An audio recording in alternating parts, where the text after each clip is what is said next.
Growing up, we used to spend a lot of time on the water in the Gulf of Mexico. We'd be out there on the ocean, my family. I had a little sister and older brother. My mom and dad would take us out on this boat. My dad is a daredevil. He's a little crazy like me.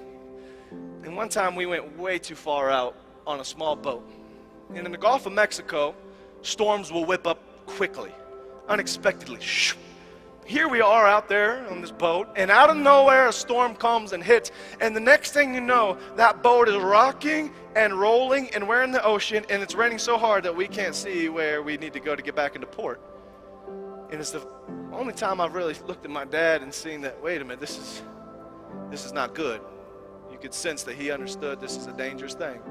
Here we are, and we're rocking and rolling, and at any moment a big enough wave comes that could flip us and roll us, and we're gone. And here we are, and I remember I just walked up to the bow, and my mom was sitting there holding on, and I just sat in her lap, and my sister sat on the other leg, and then my mom took this big towel and put it over both of us and then held us like this.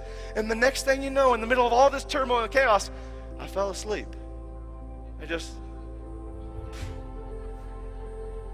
can tell I'd be really good at helping out on a ship. The ship's going down. I'm taking a nap.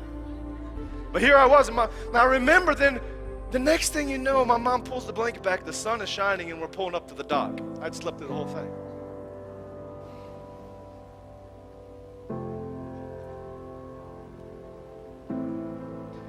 One of the worst things about being in ministry that I've learned at a young age is that you get attacked by a lot of people.